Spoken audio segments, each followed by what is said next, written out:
Ni siku nyingine tena ambayo Mungu amenipatia kibali cha kuweza kuwasilisha somo letu zuri katika kanisa la Kigamboni Kibada Matengenezo. Haleluya, watu wa Mungu. Somo letu la leo ni sehemu ya 5 ambayo tunakwenda kujifunza kichwa kidogo ambacho kinasema meli iliyogonga mwamba. Meli iliyogonga mwamba. Lakini ni somo la 5 katika mfululizo wa vipindi vyetu vizuri vinavyokwenda kwa kichwa kikubwa, dini yetu itabadilishwa, SDA. Hii ni kauli ambayo Ellen White, nabii wa Mungu, aliweza kuzungumza mwenyewe kwa habari ya kanisa la Yesu. Tunakubali kwamba kanisa la Adventista wa Sabato ni kanisa la Yesu, na nabii aliwahi kuzungumza katika kitabu kinachoitwa Selected Messages ama jumbe zilizochaguliwa, volume 1 ama sehemu ya kwanza ama gombo la kwanza, kurasa namba 204, paragrafu yake ya pili. Nabii anasema dini yetu itabadilishwa. Kwa wale marafiki ambao huenda watakuwa wanasikia kwa mara ya kwanza habari ya nukuu hii inayosema dini yetu itabadilishwa, ni wasimfuatilie sehemu ya kwanza mpaka ya 4, lakini hii ya 5 na nyingine ambazo zinakuja, mtazidi kufahamu kwa kina nini maana ya dini yetu itabadilishwa. Kwa akili zenye afya, ikiwa haupo kwenye kanisa kwa lengo la kutafuta kampani ya maisha kawaida tu, marafiki tu, na kama haupo kwenye kanisa kwa lengo la kutafuta usaidizi pengine wa kiuchumi kwa watu, pengine ni kwa ajili ya kutafuta wenzi wa maisha, lakini wapo wengine kwenye kanisa kwa sababu walizaliwa hapo. Watu wapo kwenye makanisa kwa malengo kadha wa kadha, lakini kama lengo lako ni moja, kumtafuta Yesu, rafiki yangu, utajifunza kwa habari ya hichi ambacho nabii anakiita dini yetu ni kitu gani. Hichi ambacho nabii anasema kitabadilishwa ni kitu gani. Hivyo niwaalike sana wafuatiliaji wa vipindi hivi kuweza kutafuta video ya kwanza, ya pili, ya 3, ya 4. Hii ni ya 5, lakini na ambazo zitafuata baada ya hii katika channel ya Njia Salama Ministry ama Njia Salama ni Yesu YouTube.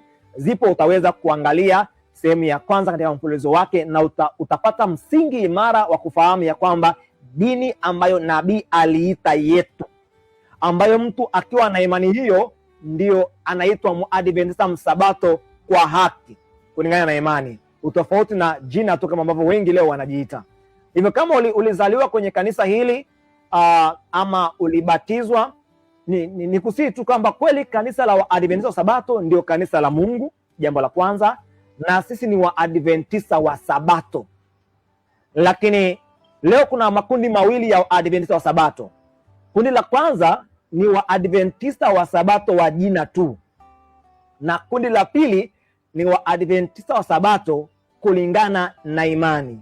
Huenda wasiitwe jina hilo, maana watu wamelishikilia jina hili kikatiba ama kiserikali, wanaweza wakaitwa wana matengenezo ama kusanyiko la Kristo. Kwa majina mengine wanaweza wakaitwa hivyo, lakini hao ndio Waadventista wa Sabato kulingana na imani, na maandiko yanasema pasipo imani haiwezekani kumpendeza Mungu.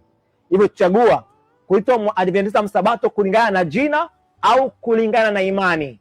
Yesu akija duniani kuwachukua walio wake, atawapima kwa jina ama kwa imani. Maana tunaposikia jina ni tabia. Kwa hiyo wale wote ambao wanajiita ni Wakristo kwa jina hilo, lakini hawana tabia ya Kristo, hao ni waongo. Lakini wale wenye tabia ya Kristo, hata kama usipowaita Wakristo, hao ndio wenye jina halisi la Kristo. Kwa hiyo na Waadventista wa Sabato hawatambuliki kwa jina linalotamkwa, bali kwa imani ya kanisa la Waadventista wa Sabato. Hiyo imani ya kanisa la Waadventista wa Sabato ni imani gani?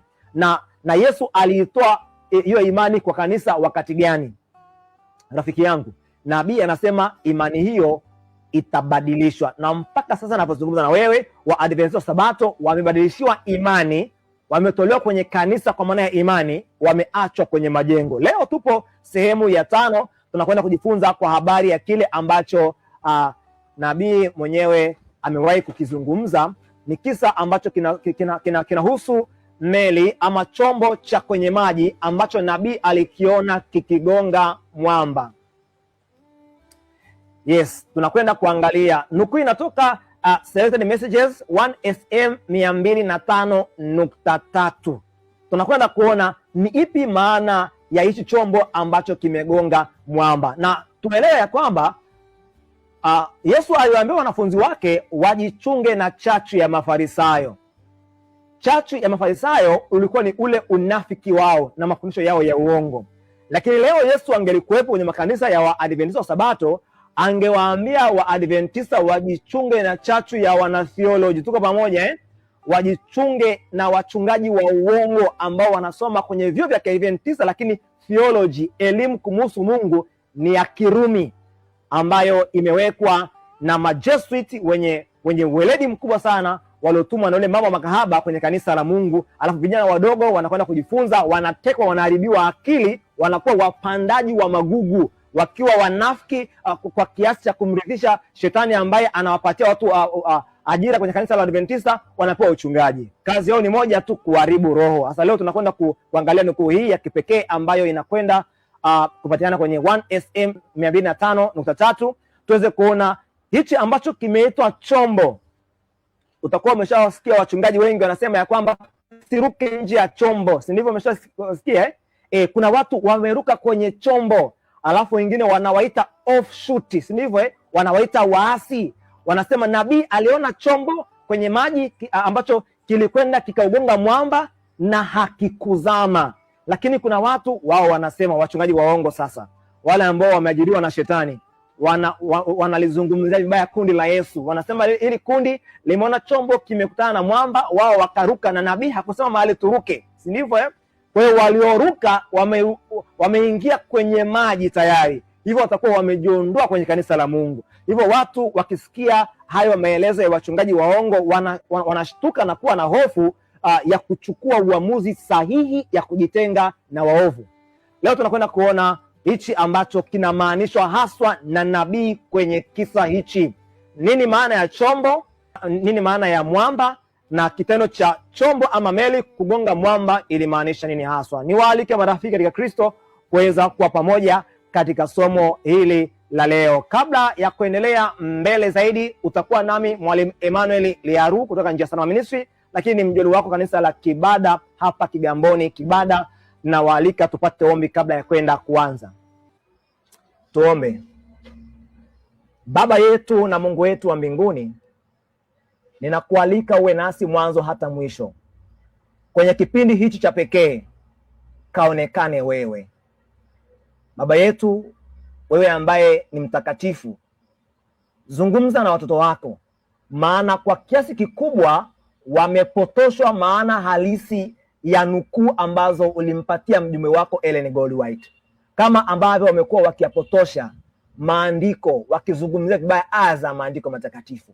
Pia kwa somo hili la meli iliyogonga mwamba, njozi ambao ulimpatia nabii, wachungaji wa uongo waliojiingiza kwa siri kwenye kanisa la Adventista wa Sabato, wengine wakiwa ni wafuasi wa vyama vya siri na majesuit hatari kabisa, wameelezea vibaya vision hii ambayo ulimpatia nabii.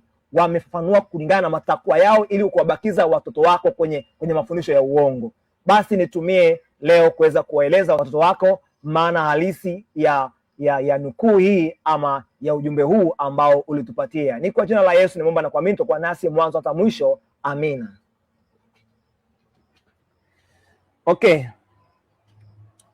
Twende tukaone kile ambacho sasa mtu wa Mungu anazungumza kwa habari ya chombo hicho. Kwanza kabisa niwaalike marafiki katika Kristo tujikumbushe somo la 4, maana somo la 4 linahusika hapa. Kabla sijaenda kuna kitu nakizuia hapa. Asante. Somo la 4 tulijifunza kwa habari ya ya watu ambao walionekana juu ya jukwaa ama jukwaa imara. Kitabu tulitoa nukuu hii kutoka kwenye sura namba 12 kitabu cha Vita Kuu. Kama hamjabahatika kuyaona hayo, naweza mkayapata kwenye kitabu hicho cha Vita Kuu, sura ile namba 12. tulijifunza kwa habari ya watu ambao kwa mara ya kwanza walionekana na nabii wapo juu ya jukwaa ambalo limejengwa imara na mjenzi wake alikuwa ni Yesu, na pakatokea watu ambao wapo juu ya jukwaa wakaanza kulitilia shaka jukwaa lilivyojengwa, kama picha unavyoiona tu hapo. Hiyo ni lugha ya picha ambayo inatueleza kile ambacho nabii amekuwa akikizungumza.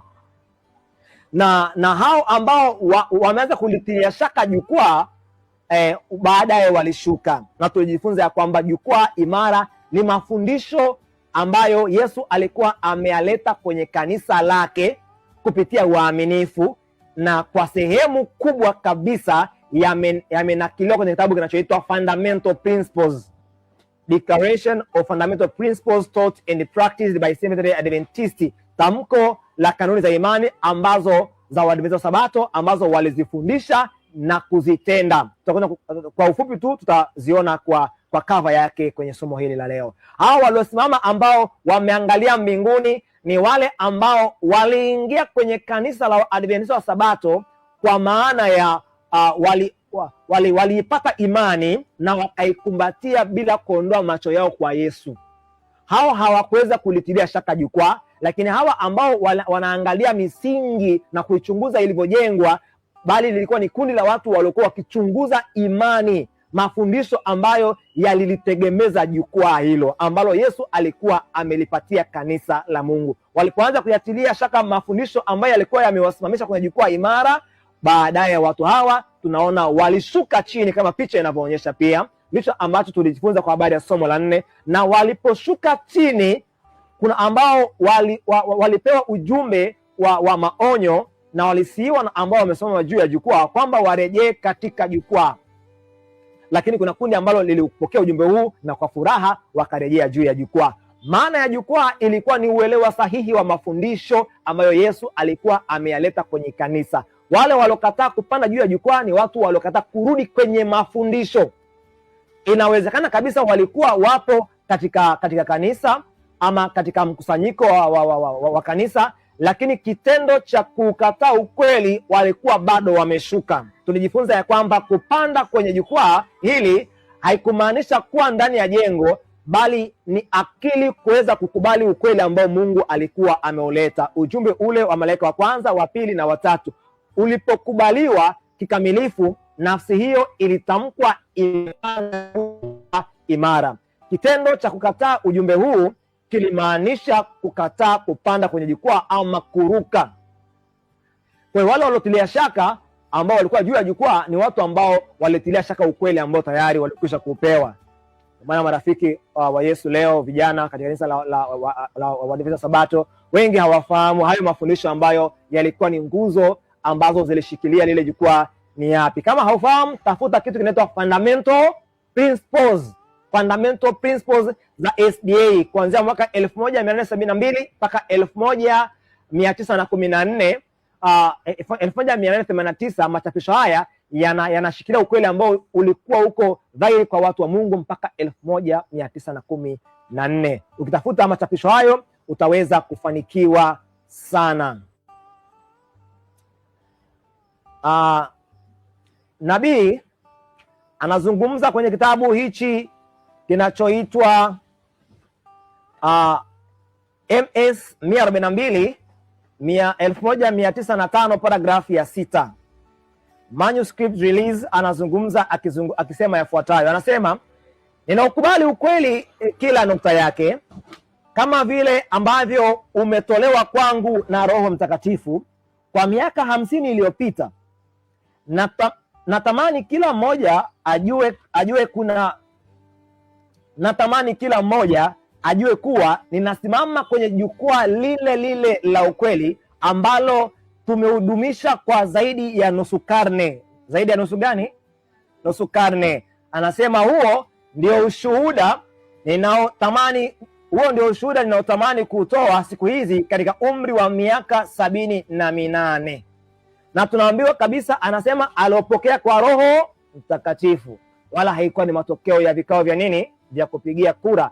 Alipewa ujumbe, na anasema anatamani watu waelewe anasimama kwenye jukwaa ambalo ni la ukweli ule ule. Hivyo jukwaa hili ulikuwa ni ukweli ambao Mungu alikuwa ameutoka kwa kanisa lake, na umewasilishwa kwa ufupi kwenye kitabu hichi ambacho kipo pembeni hapo, kimeandikwa Fundamental Principles, ambacho kipo chini ya picha ya Ellen Goldwhite.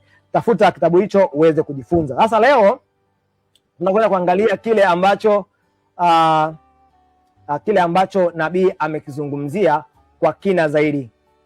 Moja kati ya maprofesa kwenye kanisa la Waadventista wa Sabato chuo kikuu cha Andrews, gazeti la Wizara, Oktoba 1993, ukurasa namba 10, anaitwa George Knight, anazungumza maneno haya yafuatayo. Anasema wengi wa waanzilishi wa Seventh-day Adventism wasingeweza kujiunga na kanisa leo kama wangetakiwa kuunga mkono imani za msingi za dhehebu. Zaidi hasa, wengi wasingeweza kukubaliana na imani nambari 2 ambayo inahusika na fundisho la utatu. Na kwa Joseph Bates, utatu ulikuwa ni fundisho lisilo la kimaandiko. Kwa James White, lilikuwa ni upuuzi wa utatu wa kale, na kwa M.E. Cornell lilikuwa ni tunda la ukengeufu mkuu. Asema pamoja na mafundisho ya uongo kama vile kutunza Jumapili na kutokufa kwa nafsi. Tunaona vile ambavyo kanisa la Adventista wa Sabato, mafundisho ambayo yalikuwa kwenye kapu moja ya uongo, kuna hali ya kutokufa kwa wafu, si ndivyo? Kutunza Jumapili, lakini fundisho la nini? La utatu. Na Waadventista wa Sabato walipotoka kwenye makanisa yao yale ya kijumapili, walipotengeneza na kuingia ndani ya kanisa la SDA, waliacha mafundisho hayo yote nje. Walipoingia ndani, waliacha hayo yote nje, na yalikuwepo na wao waliyajua. Na baadaye nabii anasema sasa dini yetu, yani mafundisho safi ambayo yapo ndani, baadaye yangebadilisha. Yani uovu wa nje ambao ulifukuzwa nje, ulitupwa nje, ungeletwa wapi? Ndani. Leo watu wamefungwa macho na wachungaji wanafiki ambao wanaona uongo na wao wanakaa kimya, na wengine wanaofundisha dhahiri kwenye kanisa la Mungu. Ni mambo ya ajabu sana. Twende tukaone kile ambacho kinazungumzwa kwa habari ya meli iliyogonga mwamba. Meli iliyogonga mwamba. Hawa ambao walikuwa juu ya jukwaa imara ni ndani ya chombo au kanisa ama jukwani. Walitunza kitu kinachoitwa Fundamental Principles. Imani yao ilikuwa hapo kwa habari ya Biblia. Lakini nje ya chombo tunakutana na wanungunikaji. Hawa wanungunikaji ni wakosoaji wa jukwaa. Jukwaa lilitengenezwa na mafundisho ya kwanza, hiyo Fundamental Principle ambayo unaona hapo juu. Baadaye wakakichakachua hicho kitabu, wakazalisha kingine kinachoitwa Wanavyoamini Waadventista, nacho kinapinga ukweli wa kwanza wa Fundamental Principle. Hivyo wachakachuaji ni wanungunikaji wanaoamini hichi kitabu. Hali ya kuwatafuta watu ambao wanachorachora chini kama hao nao waona hapa jukwaa, huwezi kuona leo kwa maana ya hivyo walivyo. Lakini wale wanaotafuta maandiko kupindisha ukweli wa kwanza wa kanisa la Mungu, wanachokifanya hicho ndicho kinamaanishwa na watu walio chini, wakichunguza misingi ambayo Mungu alikuwa ameiweka. Nukuu yetu ya leo inatoka kwenye kitabu kinachoitwa 1SM 205.3 lakini 206.1. Tunakwenda kuona ama kujifunza kwa habari ya mambo haya yafuatayo. Rafiki yangu, naomba usikivu wako.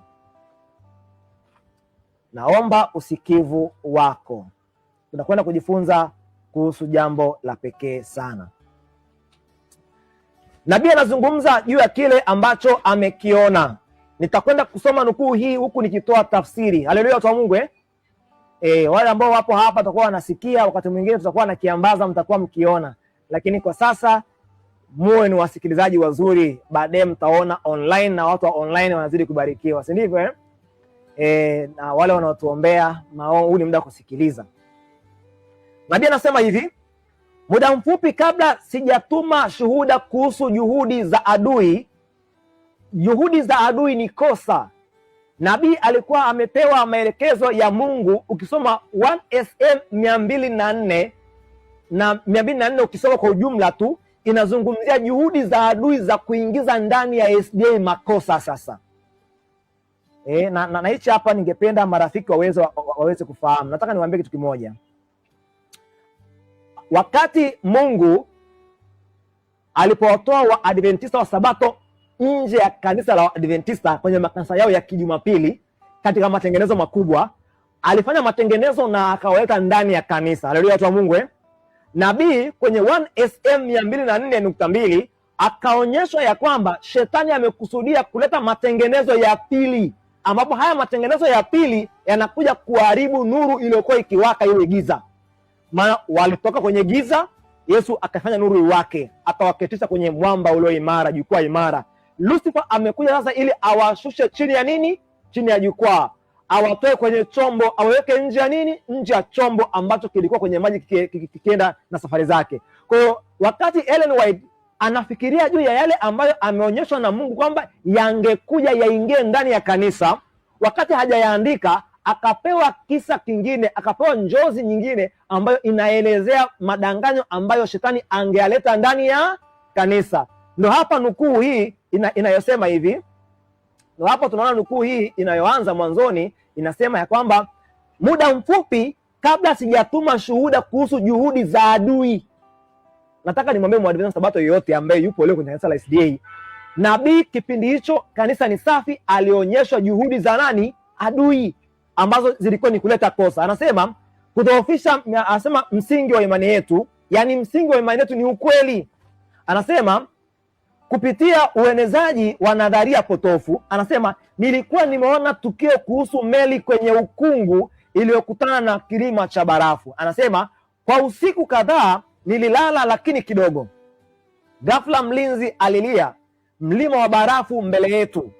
Hapo juu ya meli kulikuwa na mwamba wa barafu mkubwa. Huu mwamba wa barafu ni kosa ama ni jumla ya makosa ambayo yalikuwa yaingie kwenye kanisa la Waadventista. Anasema sauti kuu yenye kuamrisha ilitamka kwa sauti, kutana nayo, yani ama kutana nao, kutana na huo mlima wa barafu, usiukwepe, si ndivyo? Hichi chombo nahodha anaambiwa kutana na mlima huo, kutana nayo hiyo dhoruba, kutana na huo mwamba wa barafu, usiukwepe, meet it. Anazidi kusema nabii, hakukuwa na kusitasita, ulikuwa ni muda wa kuchukua hatua papo hapo. Engineers walichochea chombo na nahodha akakielekeza chombo. Asa haya maneno ya nahodha akakielekeza chombo ilikuwa inasimamia akili zilizoimarishwa katika ukweli wa kwanza, akili ambazo ziliimarishwa katika ukweli wa kwanza. Jumla ya watu ambao akili zao ziliimarishwa katika ukweli wa kwanza ambao umenukuliwa kwenye fundamental principles ni jumla ya watu ambao ndio kanisa la Waadventista Sabato na ndio kanisa la Yesu.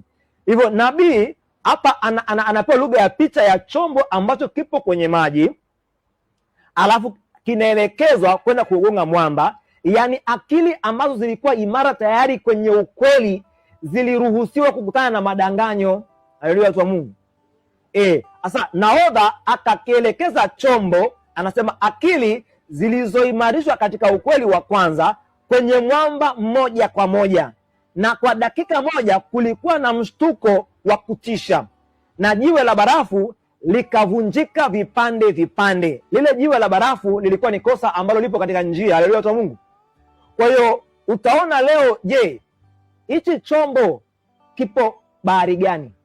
Na sisi hapa hatujakipanda. Mpo kwenye meli? Si mpo kwenye kanisa? Tutafute takwenda kuipanda hii meli. Au mnasemaje watu wa Mungu? Maana hii meli inavunja barafu, si ndivyo? Na miamba. Kwa hiyo kumbe tutakuja kuona kwamba hichi chombo ni lugha ya picha. Nabii anapewa kutuambia ni wale waliotulia katika imani. Na huu mwamba tunaenda kuona mbele vizuri ni barafu ambayo inazungumza kama barafu, lakini ni mafundisho ya uongo. Anasema na jiwe la barafu likavunjika vipande vipande, likianguka kwa kelele kama radi kwenye sitaha. Abiria, yani kanisa, walitikiswa huku na kule kwa nguvu za mgongano. Huku kutikiswa huku na kule kwa nguvu za mgongano ni kule kubabaika, kule kupata utata, kutatanishwa katika akili, kule kutilia shaka kweli ambazo zilikwisha kutolewa. Walisumbuka huku na kule, wengine kwenda kuuliza, mzee fulani, uliniambia kitu ni kweli, mbona wamekuja watu wanasema ni uongo? Mzee fulani wakaenda kuulizia kweli huku na kule, wengine wakiwa wanapata shida ya kiakili. Huu ni ukweli tulionao kweli au? Kwa hiyo huko ndiko kubabaika ambako kulitokana na kanisa ama kundi la Waadventista wa Sabato ulimwenguni lililokutana na mafundisho ya uongo ambayo shetani ndio aliyakusudia yaingie ndani ya kanisa la Wasabato.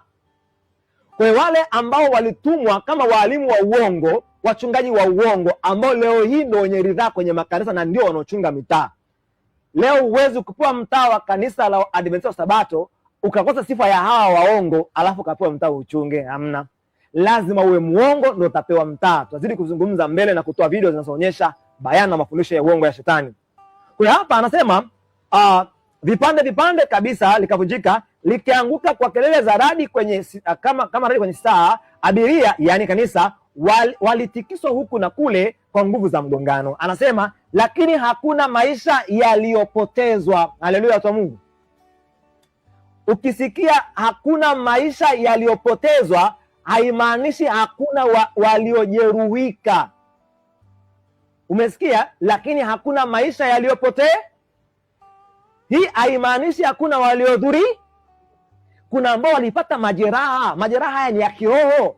Kuna ambao kwenye hizi kweli, kwenye hizi nguzo walitilia shaka baadhi ya nguzo, wengine wakazikataa, lakini baadaye kwa sababu walikuwa wamejishikilia kwenye mafundisho mengine muhimu na walimwamini nabii akatoa kweli ambazo kwa hizo walivyozifuata waliona walikuwa sawa. Hapa anazungumzia maisha. Akizungumzia maisha anazungumzia walioikana nini? Imani. Tuko pamoja Lakini hili kundi linaloitwa chombo, nataka niwatahadharishe kuanzia mwanzo kabisa. Sio kila mtu aliyekuwa kwenye kanisa la Wasabato alikuwa ni chombo, alikuwa ni sehemu ya chombo ama alikuwa ndani ya chombo.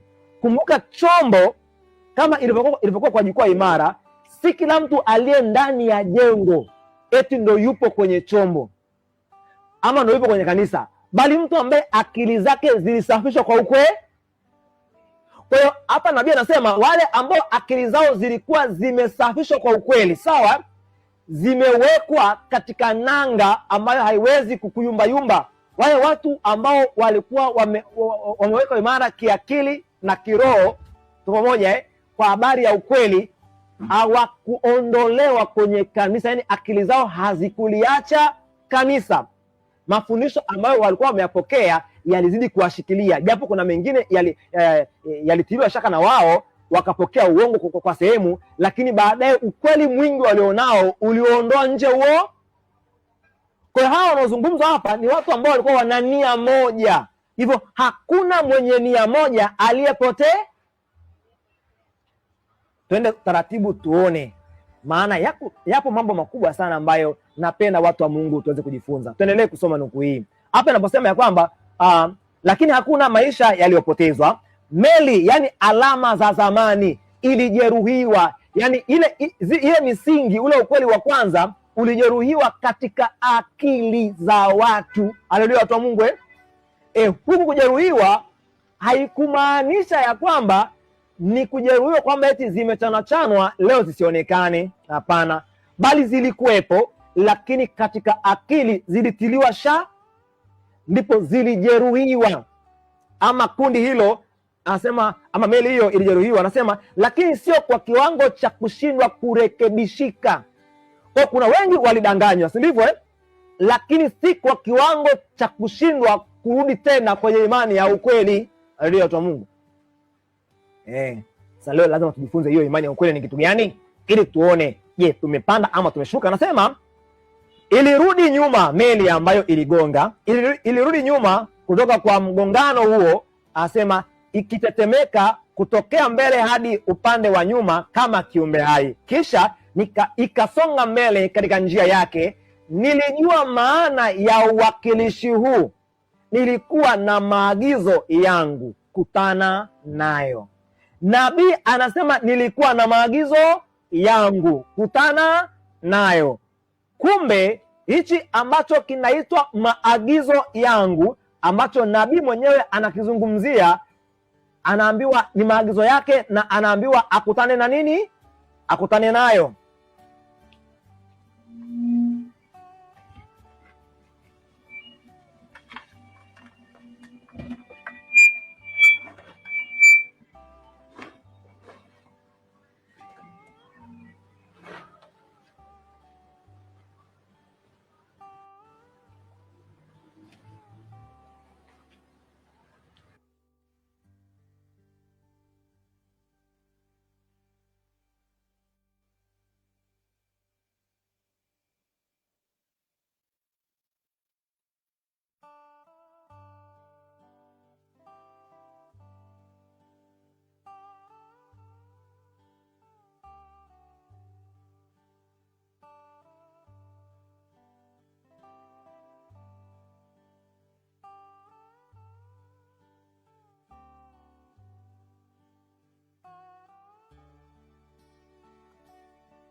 Tunaendelea. Jaribu kuangalia sauti kama iko vizuri, tumesheka sawa.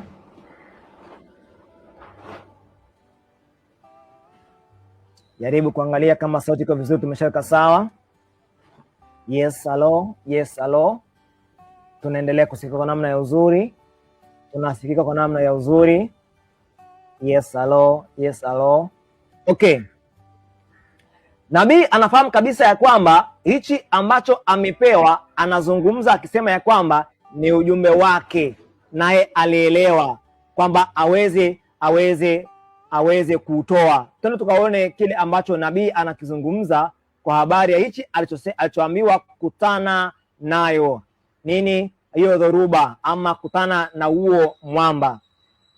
Nabii anaendelea kusema, hiyo ni 1SM 206.2, anasema usiku ule nilikuwa macho saa 7 nikiandika kwa haraka na kulingana na mkono wangu ulioweza kupita juu ya karatasi. Kwa siku kadhaa baadaye nilianza kazi mapema na kukawia kulala, nikiwaandalia watu wetu maelekezo niliyopewa kuhusu makosa ambayo yalikuwa yakija kuingia kati yetu. Nabii anasema alikuwa akitoa maelekezo kuhusu makosa ambayo yalikuwa yakiingia kati yetu. Kwa nabii kumbe alifahamu moja kwa moja ya kwamba kile ambacho kilikuwa kinakuja kwenye kanisa kwa ujumla ni makosa, lakini aliambiwa na Yesu ya kwamba wale waliojengeka imara katika imani za msingi ama alama za mapito ya zamani katika uimara wake wasingeweza kung'olewa katika kanisa. Hivyo akili zao zisingewezwa na uongo ama udanganyifu wa shetani ambao ulikuwa unatoka nje ya kanisa kuingia ndani ya kanisa. Hivyo alikuwa akiandika habari ya maonyo kwa kanisa juu ya madanganyo ya muovu yaliyokuwa yameelekezwa kwenye kanisa la Waadventista wa Sabato. Hicho lazima tukielewe, tukapate maana halisi ya nini maana ya meli, nini maana ya mwamba, ili wale waovu ambao wamezungumza vibaya nukuu hii waweze kuwa bayana. Anasema pia nabii kwenye 1SM 206.3, anasema nilikuwa nikifikiri kuwa pangekuwa na matengenezo kamili. Haleluya kwa Mungu. Nabii alifikiri kwamba pangelikuwa na matengenezo kamili. Kwa lugha nyingine ni kwamba matengenezo ambayo waliongozwa na Yesu kuyaleta kwenye kanisa la SDA yangeharibi. Maana kama yangeharibiwa na waliobaki wangehitaji kwenda mbinguni, ilitakiwa watengeneze upya. Maana meli ingeharibiwa, lakini si kwa kiwango cha kushindwa kurekebishika. Kwa hiyo anakubali, alifikiri matengenezo yangelikuwa kamili.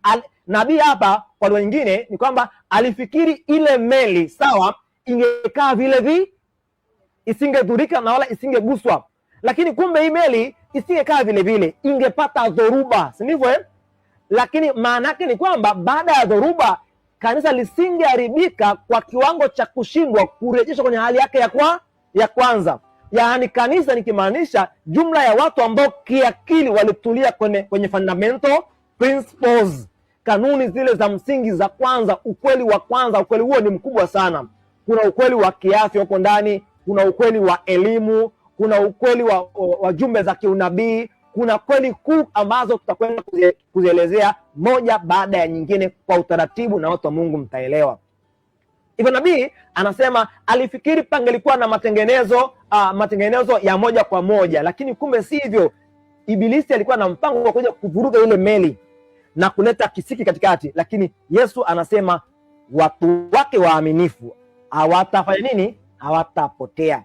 Anasema na kwamba kanuni ambazo tulizipigania kwenye zile siku za awali kabisa na ambazo zimeletwa kwa nguvu ya Roho Mtakatifu zingeweza kutunzwa. Narudia hii nukuu yote kwa pamoja ili uweze kuelewa. Anasema nilikuwa nikifikiri kuwa pangekuwa na matengenezo kamili na kwamba kanuni ambazo tulizipigania kwenye zile siku za awali kabisa na ambazo zimeletwa kwa nguvu ya Roho Mtakatifu zingeweza kutunzwa. Kumbe yale matengenezo ambayo yalikuwa yanakuja ambayo ni ya shetani, matengenezo ya pili, sivyo? Yesu alitengeneza akawatoa kwenye kanisa Kijumapili wakati wa mafundisho ambayo kwenye kapu hilo utatu ulikuwepo. utunzaji wa siku ya kwanza ulikuwepo, lakini hali ya kutokufa kwa wafu pia, masuala ya kuabudu wafu yalikuwepo. Lile kapu na mafundisho mengine yaliwekwa kando, wakaja kwenye kanisa la Mungu. Sasa hivi hili kapu la mafundisho ya kando yanaletwa tena ndani. Anasema hizi kanuni ambazo tulizipigania kwa miaka mingi iliyopita zitawekwa kando, lakini watakaoziweka kando hawako kwenye meli, hawapo kwenye kanisa, hawapo kwenye jukwaa, lakini wapo kwenye majengo. Hawapo ndani ya kanisa maana wameiacha imani, lakini ni sehemu ya jumuiya. Maana viongozi wameharibika akili kiasi kwamba uongo wameuita ukweli. Hivyo wale waaminifu wanawatenga nje, lakini waovu wanawakumbati. Uongo unatunzwa, lakini meli kwa maana ya jumla, mtu mmoja mmoja mwaminifu, hakuna ambaye atapokea mafundisho hayo ya uongo ama atakayepotezwa na mwovu ibilisi. Tuendelee tuone kile ambacho nabii anazungumza. Tuone kile ambacho nabii anazungumza. Yes. Kwenye Sermons and Talks volume 1 344 nabii anasema maneno yafuatayo. Katika maono ya usiku niliona meli kubwa mbali sana baharini. Ghafla mtu mmoja aliyekuwa mlinzi akalia, mlima wa barafu mbele. Ni kisa hichi anakirudia kwa namna nyingine kidogo. Anasema mlima wa barafu mbele, bila kusita amri ikasikika, kutana nao. Tuko pamoja, kutana na huo mlima. Baada ya kuona uwakilishi huu, nilijua ni kazi gani ni lazima nifanye. Kwa hiyo Yesu akamwambia nabii kuna kazi ya kufanya. Nipi hiyo? Anasema nilijua kwamba lazima nikabiliane na makosa. Anasema anaya makosa ni mwamba wa barafu. Ule mwamba ambao chombo kinakwenda kugonga, ndo lazima nikabiliane na makosa. Anasema yaliokuwa yakitujia maana yake yakiwajia washiriki waaminifu tu. Wale ambao walipanikizwa na shetani kujaribu kanisa hawazungumziwi hapa ni waaminifu peke yao. Kwa Kiingereza hapa anasema I knew that I must meet the errors that were coming in among us. Kumbe ilikuwa ni habari ya kuona uwakilishi huu kwa namna ya kutafuta makosa na kuwaambia watu wetu kile ambacho wanatakiwa kufanya kujiondoa na athari ya makosa hayo. Kwa hiyo tunaona tu fika hapa nabii anaweka bayana mwenyewe kwamba kile ambacho kinaitwa mwamba wa barafu ni makosa, si ndivyo na kile ambacho kinaitwa meli anamaanisha hapa ni waaminifu, ni kanisa. Ndio maana anasema baada ya kuona uwakilishi huu nilijua ni kazi gani ni lazima niifanye. Nilijua kwamba ni lazima nikabiliane na makosa. Hivyo nabii alichokifanya, alikuwa akizungumza na kanisa la Yesu, akiwaelekeza haswa kile ambacho shetani angekuja kukifanya baadaye. Ndio maana kwenye 1SM 204 anaandika dini yetu itabadilishwa. Tuko sawa watu wa Mungu?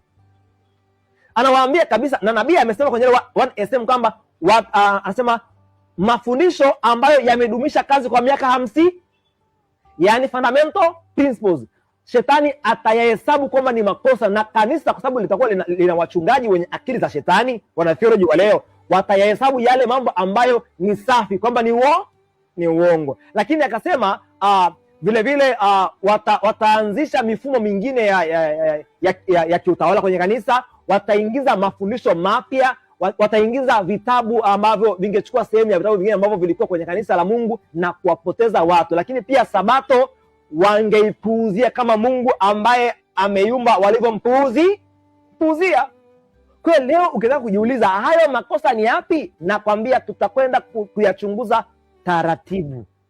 Video inayokuja baada ya hii nitawaambia ni video gani, lakini itakwenda kuweka bayana kwa habari ya kanisa la Yesu lilikuwa likiamini nini. Tutakwenda kuona mafundisho haya ya uongo na yaliingia lini kwenye kanisa la Mungu. Kwa hiyo hapa tunaona kwamba nabii akaanza kuandika mambo ya uovu mambo ya uovu ya hovyo yatakayokuwa yakiingia kwenye kanisa la Yesu. Hivyo watu wa Mungu, tuendelee tuone kile ambacho nabii wa Mungu ambaye hatiliwi shaka na wala hana unafiki ndani yake, amezungumza nini kwa habari ya ukweli huu? Tusome kitabu kinaitwa Manuscript Release Volume 7 384, kurasa inasema hivi: hatuwezi kuruhusu kudanganywa. Lazima tuelekeze watu wetu kwenye alama za kale. Hii ndio kazi ambayo nabii alipewa na Mungu. Elekeza watu wetu kwenye alama za kale, maana lazima wakutane na ile changamoto ya mafundisho ya nini? Ya uongo. Mtu ambaye hutaki apotee, unampatia ukweli. Uongo ukija anaweza kudhibiti, ndivyo. Kwa hiyo mwamba barafu lazima udhibitiwe kwa ukweli ambao ni alama za kale. Zingatia haya maneno, alama za kale. Anasema tunapaswa kupata nguvu na ujasiri kutoka juu ili tuweze kutii amri niliyopewa, kutana nayo. Kumbe nabii Ellen White alipewa amri kutana na, lakini anawaambia watu wake hivi ya kwamba ili tuweze kutii amri tuliyopewa, lazima, anasema tunapaswa kupata nguvu na ujasiri kutoka juu ili tuweze kutii amri niliyopewa, kutana nayo. Kwa hiyo kwa habari ya kuweza kukutana na hizi changamoto ambazo zinakuja kwenye kanisa la Waadventista Sabato, walitakiwa wawe wanyenyekevu kwa Kristo aliye juu. Wakimsikiliza nabii, atapatia maelekezo juu ya kweli hizi na namna ambavyo zimeletwa kwenye kanisa la Mungu, na wangeziheshimu. Leo watu wengi wamezaliwa kwenye kanisa la SDA, hawazifahamu na watapotea. Kanisa la SDA ni kama vile unavyoona kanisa la Wayahudi lilivyopendelewa na Mungu. Lakini Wayahudi walipoacha kuzingatia kile alichosema Musa na Ibrahimu na Isaya na manabii wengine, wakazingatia mapokeo yao na ya wazee na ya makuhani wanafiki, walipotea. Hawakupotea. Ndio maana leo hatuwatoi wa Adventista Sabato kwenye kanisa la Mungu, bali tunawatoa nje walikotolewa na shetani kupita mafundisho ya uongo, ili waingie ndani ya kanisa la Mungu SDA. Maana ungeenda Yerusalemu kipindi kile, Wayahudi wamemkataa Kristo, wengine mitume na baadhi ya waaminifu wanakimbia kusali majumbani, alafu jengo ambalo ni hekalu liko pale la meremeta, lina dhahabu, lina viongozi na kila kitu. Ungeweza kuwaambia nini wale ambao wapo kwenye lile jengo? Maana mfumo umebadilika, ukiukubali ukweli unauliwa. Ungeweza kuwaambia tokeni kwenye hili jengo, nendeni sehemu ambayo mna uhuru wa dhamiri kumtukuza Mungu aliye juu na kumwamini Yesu ambaye ni mwana wake, ambaye kwenye jengo hili amekataliwa, si ndivyo? Kwa hiyo ungeenda kwa wale watu ambao wapo majumbani na kuambia mmefanya jambo ambalo ni jema, maana mmeondoka sehemu ambapo ili muwe pale ni sharti mtende dhambi, maana mmejitenga na uovu. Lakini mngewaambia wale ambao wamebaki Yerusalemu, hapo mpo nje ya kanisa, lakini ndani ya jengo tupu ambalo limeachwa ukiwa. Leo ambazo tunakifanya sisi na marafiki ambao wapo kwenye mtandao, waelewe kwamba tunawaambia Waadventista wa Sabato walio chini ya mfumo wenye mafundisho ya uovu ndani yao, likiwemo fundisho la utatu, haki sawa na mengineyo yote, wapo nje ya kanisa kama Wayahudi waliomkataa Kristo. Tunawaambia waje ndani ya kanisa kama Wayahudi waliomkubali Kristo, si ndivyo? Waliosali kwenye nyumba zao na maeneo ambayo walikuwa wana uhuru wa kutunza ukweli. Tunawaalika waje kwenye kanisa, watoke nje. Maana ya kwenye imani za nje, waje kwenye imani ya ndani ya ukweli. Na wakikubali hii imani ya ukweli, hapo walipo wataanza kuteswa. Wao tu watakuwa ni mashuhuda. Watateswa kwa sababu shetani atakuwa anakereka. Ukisoma kitabu kinachoitwa Tumaini la Vizazi, The Desire of Ages, 498, inasema hivi: the best way to deal with error is to present truth. Njia nzuri ya kupambana na makosa ni kuwasilisha ukweli. Kwa hiyo tutaona ya kwamba kumbe nabii alikuwa akiandika mambo ambayo yangewasaidia wale wasomaji makini. Angewapatia nini? Ukweli. Na kitendo cha kuwapatia ukweli, angelikuwa amewasaidia kupambana na mlima wa barafu, lundo la makosa ambayo yangelikuja ndani ya SDA. Lazima tufahamu. Hasa leo wachungaji wamesoma hii nukuu, wakasema wale waliotoka kwenye kanisa ambao ambalo limeasi hilo, na wakaenda nje ya kanisa hilo, eti wameruka kwenye chombo. Lakini sisi tumeangalia, nabii anasema ya kwamba lazima tubaki kwenye misingi ya kwanza. Tumeshtuka ya kwanza, kumbe chombo, kumbe meli sio wigo wa makanisa. Unajua kuna mtu akiwa ndani ya wigo wa kanisa, si ndivyo yuko ndani ya jengo anahisi yuko ndani ya meli, kumbe hiyo sio meli. Hata makanisa yaliyoasi yana majengo mazuri zaidi ya SDA. Ndio hivyo. Hata kipindi pale Yerusalemu wamekataa Yesu, walienda kusali kwenye nyumba zao za kawaida sana ambazo hazikujengwa hata na dhahabu. Sio leta dhahabu kule. Kwa hiyo kumbe chombo si kuwa ndani ya mfumo, ni kuwa ndani ya ukweli. Tulipojua ya kwamba tumetolewa kwenye ukweli, tumeachwa kwenye majengo, sisi hapa tunaotafuta ukweli. Maana pasipo imani haiwezekani kumpendeza nani? Mungu. Tumeshtoka, tupo kwenye majengo tu, tumeacha majengo, tumekuja katika ukweli ama katika imani. Kwa hiyo njia makini na safi ya kupambana na uongo ni kuwasilisha ukweli. Hivyo nabii alikuwa anazungumza kwa habari ya kwamba lazima tuwapatie watu wetu ukweli wa kwanza. Leo muumini mwenye akili zenye akili peke yake, lakini maana leo watu wengi wana shida ya akili. Muumini mwenye akili zenye akili, bado mwenye afya ya akili, ataangalia nini maana ya imani ya kwanza ambayo ilituzwa na Waadventista. Nitakwenda kutoa utambulisho japo kwa ufupi fulani tuweze kuelewa. Nabii anasema, kitabu ni 1SM 206, anasema hivi: wengi wa watu wetu hawatambui jinsi msingi wa imani yetu ulivyowekwa. Hii ni old landmarks, njia za mapito ya zamani. Nabii anasema wengi wa watu wetu hawafahamu namna ambavyo ukweli uliwekwa. Lakini anasema ya kwamba mume wangu, yani mume wa James wa Ellen White, anasema mzee Joseph Bates, Babu Peace, anasema na mzee Hiram Edson na wengine waliokuwa makini, waungwana na wakweli,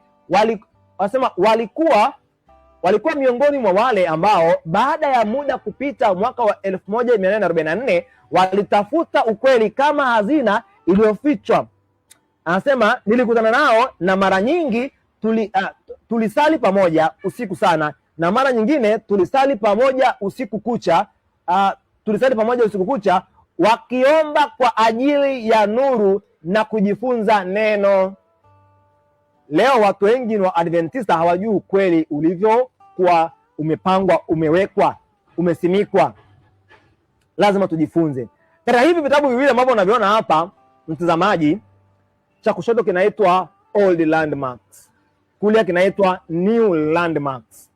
Kwa hiyo cha kwanza cha kushoto ni fundamental principle. Msingi wa imani yetu uliowekwa hapo kwanza ni upi? Utaona mwenyewe katika vitabu hivi viwili. Cha kwanza ambacho kipo kushoto ni ukweli ambao ukitafute hichi. Mtu ambaye ametoa miguu yake kwenye old landmarks, kwenye njia za mapito ya kale, za njia za kwenye mapito ya njia ya kale, anakuwa amepotea milele. Huyo ndiye mtu aliyeruka nje ya chombo. Watu wametoka kwenye hii nukuu kwenye hichi kitabu cha kushoto hapa ambacho kimeandikwa declaration ama fundamental principle, wameingia kwenye hichi cha kulia ambacho kimeandikwa wanavyoamini. Hivyo waloweka imani yao kikamilifu kwenye hichi kitabu cha wanavyoamini, wameruka kwenye nini? Meli ya fundamental principle. Tuko pamoja, wameingia kwenye wanavyoamini. Kwa hiyo wameruka tayari, lakini kuwachunguza bado wapo kwenye majengo yale yale, jina lile lile. Mfumo umebadilika tayari, maana mfumo wa sasa hivi wa SDA ni mfumo wa shetani. Nabii amesema kwenye 1SM 204.2, anasema pia dini mfumo utabadilishwa. Kwa hiyo lazima tuangalie imani yetu imejikita wapi. Tusoma kitabu kinaitwa You Shall Receive Power, mtapokea nguvu, 235. Nabii anasema yafuatayo, anasema wanaotafuta kuondoa alama za zamani huwafanya watu wa Mungu, yani meli, anasema watangetange bila nanga. Hapo mmejifunza nini watu wa Mungu? Narudia, wale wanaotafuta kuondoa alama za zamani huwafanya watu wa Mungu, yani meli. Si ndivyo? Watu wa Mungu ndio meli yenyewe, inasafiri kwenye chombo kwenye maji, ni duniani. Hapa duniani. Anasema huwafanya watu wa Mungu watangetange bila nanga. Kwa hapa tumeambiwa ya kwamba kama watu wa Mungu ndo wakiondolewa ukweli watatangatanga bila nanga, na ambacho kina nanga ni kitu gani? Si meli. Kwa kumbe maana ya ile meli ni watu wa Mungu wenye ukweli wa kwanza. Zingatia hichi ambacho kinazungumzwa hapa, anasema alama za zamani, those who seek to remove the old landmarks. Anasema set the people of God adrift, anasema without an anchor. Kwa hiyo wanakuwa wanateleza kama chombo ambacho kimeenda pembezoni mwa bahari, mawimbi yanakuja na kuondoka, hakijaweka nanga, kinaweza kuvutwa popote. Kwa hiyo tumeona ya kwamba kumbe meli ni watu walioweka akili zao kwenye ukweli wa kwanza. Leo nataka niulize, ukweli kwa habari ya Mungu mmoja ni nani? Ukweli wa kwanza ni upi? Mungu mmoja ana nafsi moja na Mungu mmoja ana nafsi tatu. Upi ni ukweli wa kwanza? Upi umeitwa ukweli wa pili japokuwa ni uongo? Kanisa. Okay, sawa. Mungu mwenye nafsi moja ndio ukweli wa kwa. Kwa hiyo ukiondoa Mungu mwenye nafsi moja kwenye SDA, unawafanya wa SDA ambao ni meli watangetange bila na. Kwa hiyo ili nanga iwepo lazima tuweke ukweli. Kama ukweli wa kwanza hautakaa uingie ndani, inamaanisha wamepotea milele. Kwa SDA sasa hivi ambayo ni ya Bwana Kola, ambapo Teddy Wilson alikuwa ni president ambaye alikuwa ni mtangulizi wake, lini itaondoa mafundisho ya uongo ikiwemo utatu? Maana nabii anasema ukiondoa old landmarks unawafanya watangeta. Mpaka sasa hivi wanatangatanga, hawana nanga. Alafu mchungaji anaingia anaita mwana theology, anasema waliotoka kwenye SDA wameruka kwenye chombo, anawaita waasi, sivyo? Anawaita wazushi, na majina mengine ya hovyo mabaya, offshooting, majina ya hovyo anawaita. Lakini yeye ndo wa hovyo ambaye ndio offshoot, anayewa offshootisha wengine watoke. Shetani ni mbaya sana, majesuiti ni wabaya, na ndio wamejaa kwenye kanisa la SDA. Yaani mnafundishwa imani na majesuiti wanaojiita wachungaji, watu wenye akili kubwa, wenye uwezo wa kuwachezeshea mchezo. Upo ndani ya kanisa unapewa upagani na unasema amina.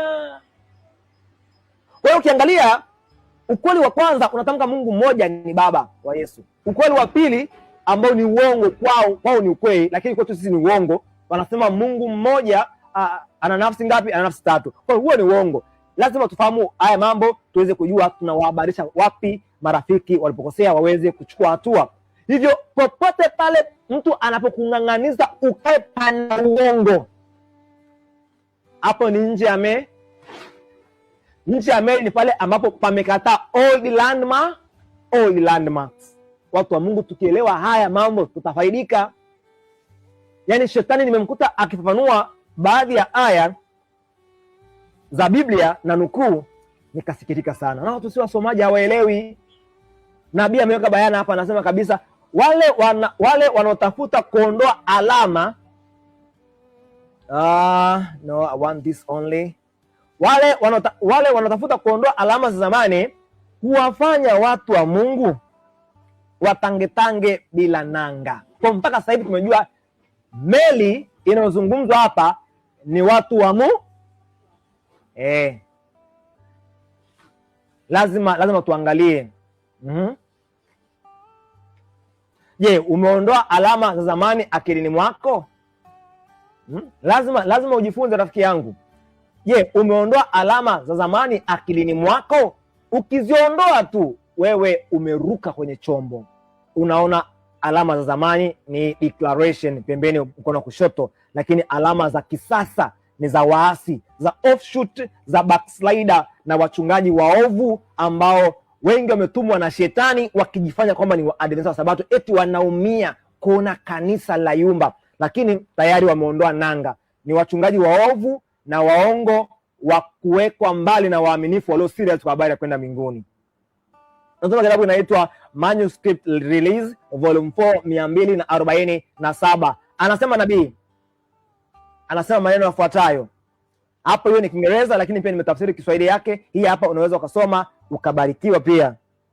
Anasema wakati huo mwaka 1444 anasema watu ambao Mungu aliwainua walikuwa wachunguzi wa bidii wa maandiko, na wale ambao leo wanadai kuwa na nuru na ambao wanapinga mafundisho ya wajumbe waliowekwa wakfu na Mungu, ambao walikuwa wakifanya kazi chini ya uongozi wa Roho Mtakatifu, wale ambao wanapata nadharia mpya ambazo huondoa nguzo za imani yetu. Kumbe nguzo za imani yetu ni ule ukweli wa kwa yale mafundisho ambayo waliongozwa na Roho yatengeneze, so haya ya nadharia. Haya mafundisho ya nadharia yanaondoa nguzo za imani ya kwanza ambayo ni nguzo za imani yetu. Nasema hawafanyi mapenzi ya Mungu. Wanatheolojia hao wanafundisha Mungu mwenye nafsi tatu, sio haki sawa kwa wanawake, sio kanisa la Mungu alikosea kwa maana ni mfumo ulioasi, kumbe ni watu wenye imani. Wanafanya mapotofu mengi. Anasema hawafanyi mapenzi ya Mungu, hufanya mapenzi yao wenyewe. Anasema kwa kuleta ndani uongo wa ubunifu wao wenyewe. Anasema ukipokelewa utalitenganisha kanisa kutoka kwenye nanga ya ukweli. Sikiliza, watu wakipokea mafundisho ya hawa waongo watatengwa kwenye nanga ya ukweli. Aya, tunazidi kuendelea kusoma. Anasema na kuwafanya kuyumbayumba na kuwafanya kuyumbishwa hadi pale watakapopokea madanganyo yatakayoweza kuibuka baadaye. Kwa hiyo tunaona hapa ya kwamba wale ambao wataleta uongo kwenye kanisa la Mungu watawaondoa watu kwenye nini? Kwenye nanga. Sasa sikiliza. Kisa cha kwanza, nabii anapata njozi, maono yale, si ndivyo? Anaona meli inatembea kwenye lakini na anasema baada ya kuvunja ule mwamba iliendelea na safari lakini hapa tunaambiwa wametia nanga. Sasa meli ni ipi ambayo ndio tupande? Ambayo inaendelea na safari au iliyotia nanga? Nataka tuelewe, watu wa Mungu, tuelewe maana ya meli ni kitu gani. Maana ile ni lugha ya picha ambayo wachungaji waovu, waasi kabisa, offshoot, wamefafanua vibaya. Hapa anasema hivi, naanza nukuu hii mstari wa 3 juu, anasema wa 4, anasema ukipokelewa huo uongo wao utalitenganisha kanisa kutoka kwenye nanga ya ukweli. Kwa hiyo kanisa limetia nanga kwenye ukweli. Yeyote ambaye amejikita katika ukweli, yeye anasemwa ya kwamba ametia nanga kwa Yesu, ndivyo? Na yeyote ambaye ameacha ukweli, kulingana na hizi nukuu, anasemwa ametoa nanga kwenye ukweli, anayumba kwenye nini? Kwenye bahari. Wakati huo kile chombo baada ya kugonga mwamba wa barafu kilionekana kikiendelea na safari, si ndivyo?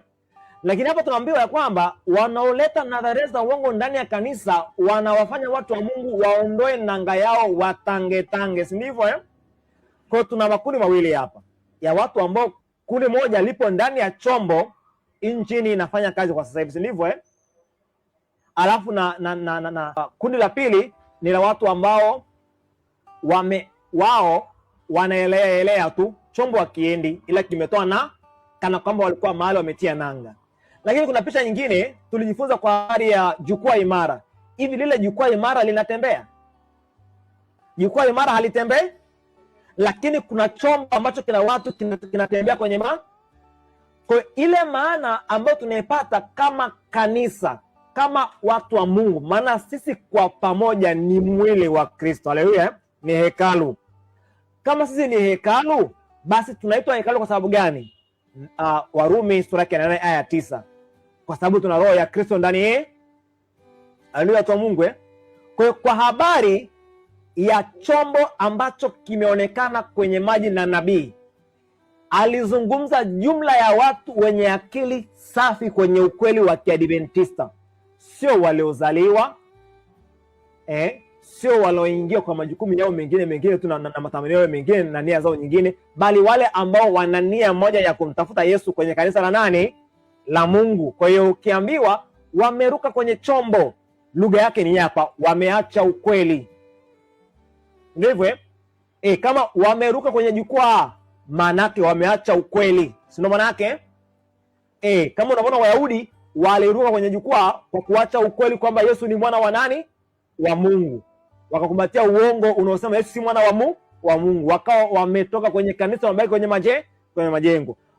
Pale mlimani Sinai Waisraeli, sawa walipoacha ukweli wa kumwabudu Mungu mmoja aliye Baba, wakatengeneza ndama, sanamu ya ndama. Walikuwa wametoka nje ya meli au hawakutoka nje ya meli? Walipoacha kuabudu Mungu wa kweli mwenye nafsi moja, wakachonga ndama. Walikuwa wameruka kwenye chombo kuingia baharini, au walikuwa wamebaki ndani ya chombo kwa kutengeneza mungu mwingine?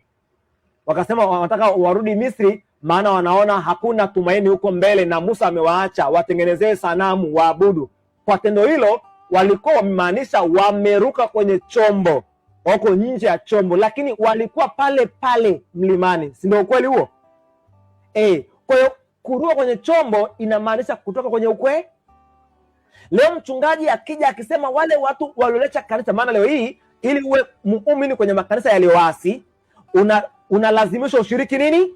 Uongo. Tuko pamoja Kwa hiyo kwa kuwa sisi tumekataa kushiriki uongo, hatuwezi kuwa waumini Kwa lugha nyingine, tukiangalia sehemu ambayo tutapata amani kuabudu Mungu wa kweli, wanasema tumetoka kwenye tumeruka kwenye tumeruka kwenye jukwaa.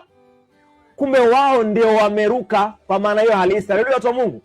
Lazima hizi maana tuzielewe vizuri. Shetani ni mshenzi sana, anatumia watu wake ili kuweza kuweka haya mambo kwa namna ambayo kwa kweli yanaweza yakapoteza watu wengi sana. Tuendelee kujifunza, watu wa Mungu. Anasema kwenye kitabu ni Signs of the Times, Machi 27, 1884. Anasema hivi: wakati roho hizi zilizodanganyika zilipoondoka toka kwenye alama za kale za imani. Kumbe kudanganyika maana yake ni kutoka kwenye alama za kale za nini? Ukiingia kwenye alama mpya za imani, wewe unaitwa uliyedanganyi. Kwa hiyo leo hii mtu aliyedanganyika na ambaye hakudanganyika, yupi ambaye ameruka kwenye chombo? Alidanganyika. Maana kudanganyika ndiko kuruka nje. Tumesema hakuna meli leo unasema hiyo meli ndo Adventista hii meli. Si ndivyo Hakuna meli ambayo utasema hii meli ndo meli ya kanisa la Adventista, kwamba eti unaingia wapi ndani. Na hakuna jukwaa lilitengenezwa mahali kama jukwaa imara eti utakwenda upande ngazi 3 kama somo la 4 lilivyokuwa, bali ni hali ya kiakili, kama ambavyo mtu amekubali, vile ambavyo mtu amekubali kupokea ukweli kwenye akili zake, lakini pia ule ukweli ulivyoletwa. Ukweli ulivyoletwa kwa mtu na ulivyopokelewa ulionyesha hatima ya ile roho. Haleluya, watu wa Mungu. Kwa hiyo waliodanganywa walikuwa wanachora alama inayowaonyesha ya kwamba wako nje ya kanisa. Nabii anasema wakati roho hizi zilizodanganyika zilipoondoka toka kwenye alama za kale za imani, waliachilia nanga yao iende. Sikiliza vizuri. Kumbe roho ambazo zimedanganyika zimeacha nanga haya, na lile kundi ambalo ni meli ambayo inatembea kwenye maji ilipasua mwamba ikaendelea kwenda. Kwa hiyo utajua kupasua mwamba ni hali ya watu walivyokuwa wamekaa kwenye kanisa, lakini uongo ulipokuja waliushinda. Tumesoma hapa kutoka kwenye Desire of Ages. Tuangalie nukuu hapo, wala haiko mbali, watu wa Mungu. Nukuu haiko mbali. Hii hapa inasema namna the best way to deal with error is to present truth. Kurasa namba 498, Desire of Ages. Namna bora ya kupambana na uongo ni kupresent, kutoa ukweli ama kuweka ukweli. Hicho ndicho ambacho watu wa Mungu lazima tuelewe. Namna bora ya kupambana na uongo ni kuweka ukweli. Anasema waliachilia nanga yao iende na kupeperushwa huku na huku kama mawimbi ya bahari. Waliachia nanga yao iende na wakapeperushwa huku na huku kama mawimbi ya bahari. DA 498 Kiingereza. Ndio. Barikiweni sana watu wa Mungu, maana mpo na mimi mnafuatilia. Hili ndio kanisa la Yesu, na hii ndio maana ya kuwa ndani ya kanisa. Kwa makini, chunguza kile ambacho mtumishi wa Mungu anasema kwamba ni kweli au la. Tusoma kitabu kinaitwa, tunajikumbusha, sura ya somo letu lililopita lilikuwa lina maelezo haya ya sura ya 8 kurasa namba 122, The Marriage Supper of the Lamb, a Vision of the Three Steps. Hii ni ile ni vision ya zile hatua tatu za kupanda kwenye jukwaa. Anasema William Foy's vision, lakini mwandishi ni Lafbora. Anasema maono ya tatu ambaye hakuyaelewa haya maono ni huyu William Foy. Anasema katika maono haya alionyeshwa njia kuelekea jiji la mbinguni. Aliona jukwaa kubwa au ngazi, it means steps in English. Anasema ambalo juu yake umati wa watu ulikusanyika. Mara kwa mara mmoja alianguka, drop out of sight, alianguka nje ya jukwaa hili asionekane. Iwe ni ujumbe wa malaika wa kwanza umetolewa, ambaye hata uelewa ule na ataukataa ataitwa aliyeruka nje, ama ni wa pili, ama ni ujumbe ule wa tatu aliitwa asionekana kwenye jukwaa. Na kwa huyo ilitamkwa kwake kwamba ameasi. Kwa hiyo muasi ni mtu aliyekataa ujumbe wa malaika wa kwanza, wa pili na wa tatu. Na katika hizi jumbe za malaika hawa watatu hakuna ujumbe hata mmoja unaosapoti haki sawa ya wanawake, Mungu mwenye nafsi tatu, na mafundisho ya hovyo yaliyoingia SDA mpaka sasa. Hakuna ujumbe hata mmoja ambao unakubaliana na uongo ambao upo ndani ya kanisa leo. Anasema kisha akaona watu wakipanda ngazi iliyofuata au jukwaa, na baadhi walianguka. Kuanguka huku si kwamba kuna sehemu palikuwa pana jukwaa walikuwa wanajikwaa, hapana, bali ni watu ambao hawakuelewa ukweli, wakajikwaa kwenye huo, wakauacha. Wengine wakauchukia, wengine uliwasilishwa vibaya na vitu kama hivyo, wakauacha nje wasionekane. Anasema mwishowe jukwaa la tatu lilionekana, ambalo lilirefuka mpaka katika geti la mbinguni. Tukizidi kuangalia haya, watu wa Mungu, tunapata picha bado kwa habari ya kuasi ama kuruka nje ya chombo ni kuacha kweli. Kuna watu wengine wanasema ya kwamba kanisa la SDA Mungu ndiye anayeliongoza hata kama pana changamoto. Unasikia anakuambia hivyo? Wanakuambia Mungu alisema yaache magugu na ngano vikue pamoja. Lakini wameshindwa kufahamu ya kwamba magugu na ngano ni hali za kiakili ambazo binadamu hawezi kuziona. Tumesoma kwenye kitabu Vielelezo vya Maisha vya Mafundisho ya Kristo. Habari ya magugu na ngano ni hali ya kiroho ambayo Kristo pekee ndiye anaweza kuona, si juu ya mambo ambayo yanaonekana bayana ya dhambi za waziwazi. Kwa hiyo wanaposema yaacheni magugu na ngano vikue pamoja, naomba nisome kitabu. Hichi kitabu kinaitwa Pambano Kuu. Watu wa Mungu ambao mnafuatilia pamoja na sisi hapa, nabii ambaye alifahamu kwa haya, tunajua kabisa hata Waisraeli mitume, ndivyo, na wale ambao Paulo anaandika waraka, anasema lisalimie kanisa lililoko ndani ya nyumba ya.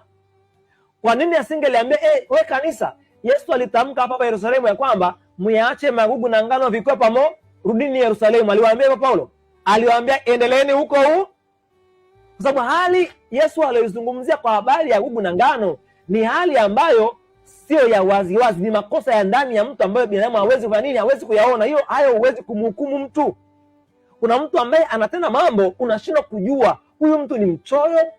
Unaweza kuona vijana wawili wanatembea kwenye kanisa, wanaongozana wakati, je, kuna mahusiano ambayo ni nje ya kimaandiko yanaendelea baina ya hawa watu? Unakuwa hauna bayana. Ama kuna watu wengine hawaoni kanisani, je, huyu mtu ameasi? Wewe hujui. Kwenye mambo yanayohusu dhamiri ya mtu ama mawazo ya mtu ya ndani, haturuhusiwi kuhukumu hayo. Hiyo ni ya nani? Hiyo ni ya Yesu. Kama ilivyokuwa kwa hali ya Yuda kwa wanafunzi 12.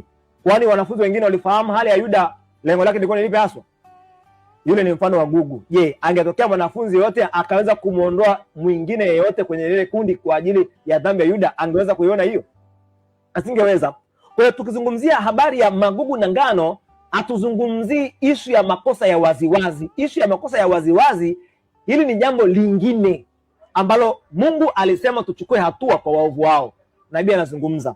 Twende tukaone kile ambacho nabii pia yeye mwenyewe anafahamu. Kuna habari ya magugu na ngano, lakini waliona ya kwamba kuna wakati ukifika hatuwezi kukaa na hawa waasi, pale ambapo tunalazimishwa tushiriki makosa ya waziwa.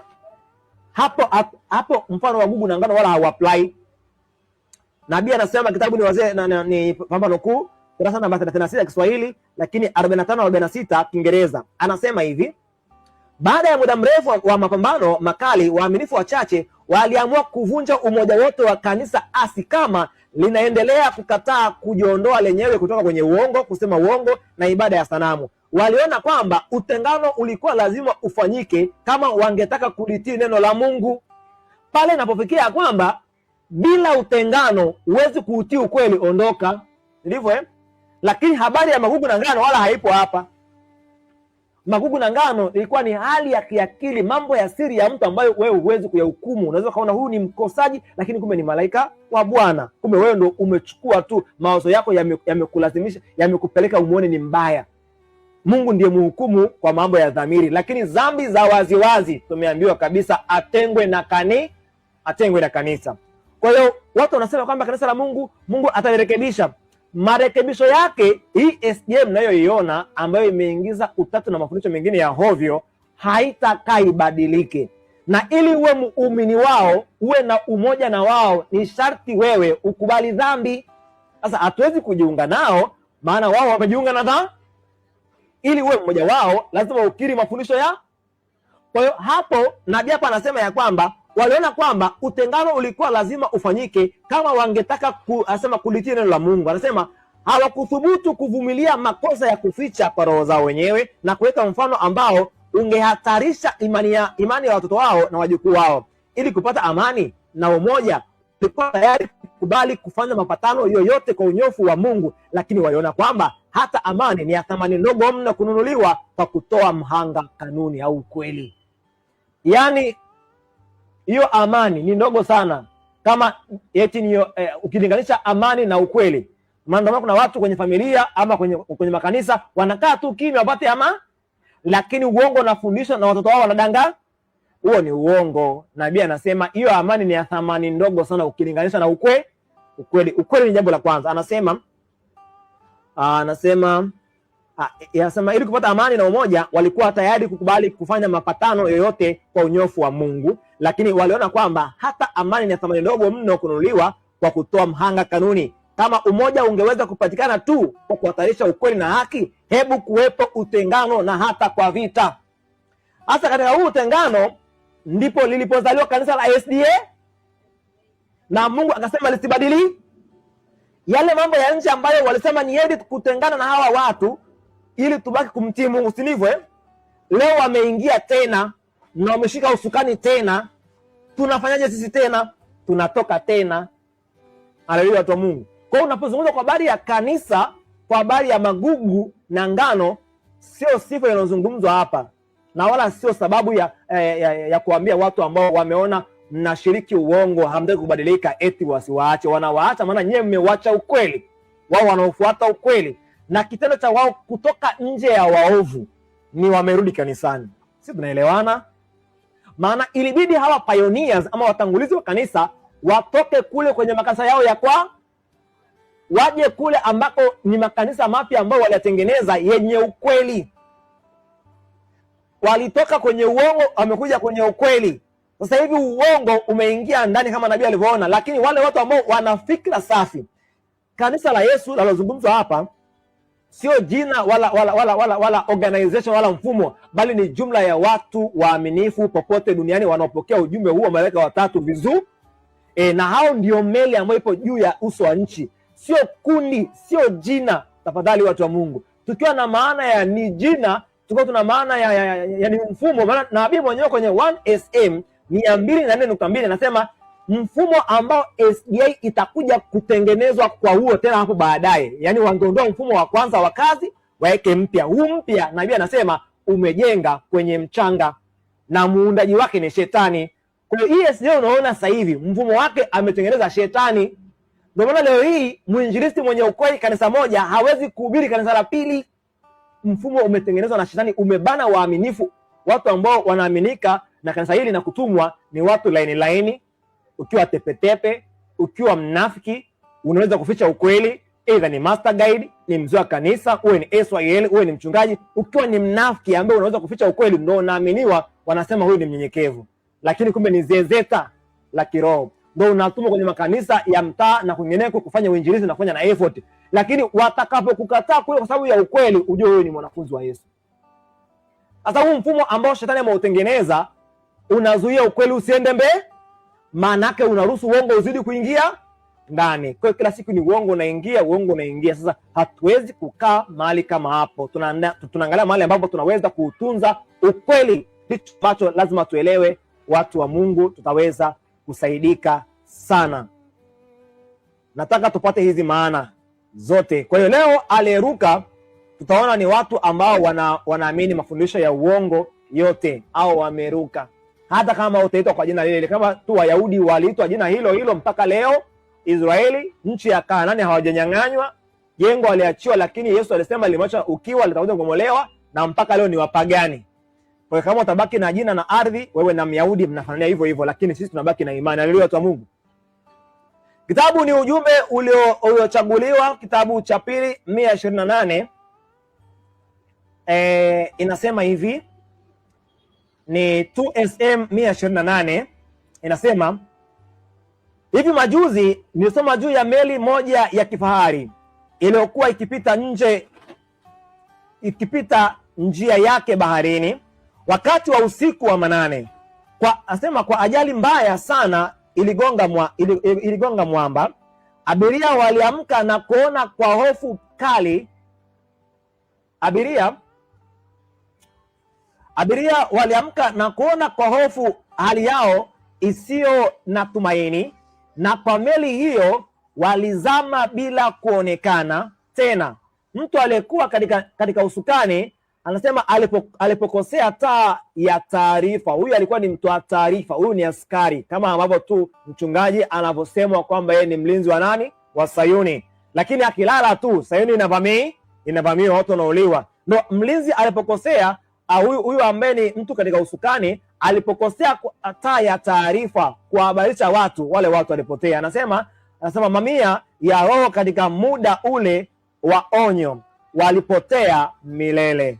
Anazungumza juu ya habari ya kisa kingine ambacho kuna watu ambao hawakupewa maonyo. Hapa anazungumzia meli vile vile, lakini akilizungumzia kanisa vile vile, kwamba itakapotokea mahali ambapo uovu unakuja kuingia ndani ya kanisa, alafu wachungaji hawaonyi watu kwa habari ya ile taa ya alama, ishara nyekundu, kwamba kuna hali ya hata wale watu walio ndani watapotea milele. Na aina ya wachungaji leo kwenye kanisa la SDA wamekataa kusema ukweli, wanalinda mshahara na wengine wanalinda viapo. Hivyo wale wanaowafuata watapotea, maana Yesu alisema kipofu akimwongoza kipofu mwenzake, wote wawili wanadumbukia wapi? Shimoni. Sisi hatuna maneno mengine. Ndivyo ambavyo itakuwa. Kazi yetu ni kuwaonya marafiki waweze kuchukua tahadhari. Sehemu ambayo tunaitumia kupandia kwenye hicho chombo ni ipi? Ni akili, watu wa Mungu, si ndivyo? Kwa hiyo kulingana na ukweli unavyowasilishwa na kupokelewa, kama inavyosema Ufunuo 14:9 na 12, hizi jumbe tatu zikitolewa vizuri, zikapokelewa vizuri, roho inakuwa imepanda juu ya nini? Juu ya chombo, juu ya jukwaa ndani ya kanisa. Mithali 4:23 maandiko yanasema, linda moyo wako kuliko yote uyalindayo, maana ndiko zitokazo chemichemi zenye uzima. Linda moyo wa. Leo hii kuna watu wameshaambiwa hawa wana matengenezo ni waasi, si ndivyo? Kwa hiyo akisikia ubiri zuri kama hili, kwa kuwa hakulinda moyo wake na Biblia, tuko pamoja akikutana na huu ukweli unagonga mwamba kwenye akili yake, maana anauachia, maana alishaambiwa hawa watu wameruka nje ya nini? Ya meli. Hawa watu ni wanani? Ni waasi. Kwa sababu moyo wake umejaa vitu vya kidunia, hakuulinda kwa habari ya ukweli, hata ajue ya kwamba jambo lolote kwenye Yohana waraka kwanza, Yohana 4:1, wapenzi msiamini kila roho, bali zichunguzeni hizo roho kwamba zinatokana na nani? Na Mungu. Huyo mtu hakujawa neno, hivyo akisikia wengine wanashutumiwa, na yeye anayabeba mashutumu, si ndivyo? Anachafua akili yake dhidi ya watakatifu wa nani? Wa Mungu. Tukileta hili somo, kwa kuwa alishaharibiwa, anafanana na mbegu ambayo ilipandwa kwenye njia. Mtu alipewa mawazo ya kabla yanayomzuia kupokea ukweli wa baada. Lakini nataka niwaambie marafiki wa SDA, lindeni moyo wenu kuliko vyote mlindavyo. Wengi mmekwisha kuharibiwa kwenye kipengele hicho.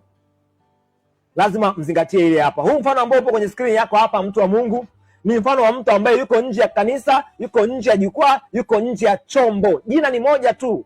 Ikiwa uliasi, wewe upo nje ya chombo, upo nje ya jukwaa, upo nje ya kanisa. Lugha ni moja. Hapa tuzungumzii umoja kwa maana ya watu ambao wako ndani ya uzio, bali jumla ya mtu mmoja mmoja mwaminifu ulimwengu popote pale. Na anapanda kiakili, anaingia kanisani ama chomboni. Tunaona picha hiyo, mtu anapiga hatua ya kwanza kupokea ujumbe wa malaika wa kwanza, anaingia chomboni kwa hatua ya kwanza.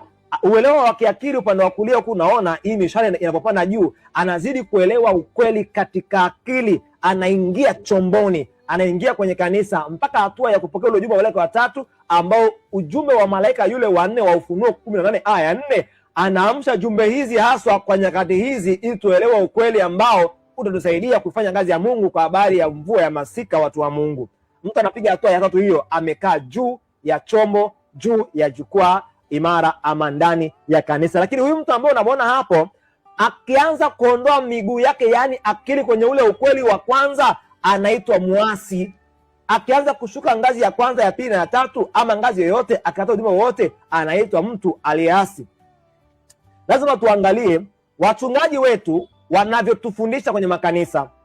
Je, wametushusha tukatae ujumbe wa malaika yeyote? Kwa mfano, katika ujumbe wa malaika watatu na kupatia kitu kimoja ambacho kimekataliwa na wachungaji. Naenda kitabu ni DAR 401.1. Nasoma hichi kitu hapa, watu wa Mungu. Nabii anakubali hichi kitabu ambacho amekiandika Uriah Smith.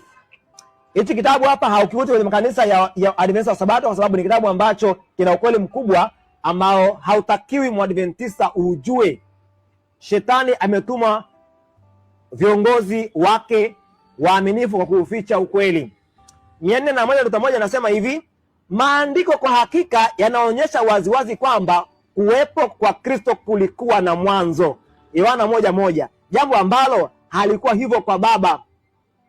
Anasema, lakini ingawa hana umilele mwenza wa kuwapo hapo zamani na Baba, mwanzo wa kuwapo kwake kama mzaliwa wa Mungu Baba anatanguliza kazi nzima ya uumbaji, ambapo anasimama kama muumba pamoja na Mungu. Ukizidi kusoma huku mbele, anasema hivi mwandishi, mbele kidogo naenda hapa, utachukua kitabu hicho alafu utasoma. Anasema Kristo mwenyewe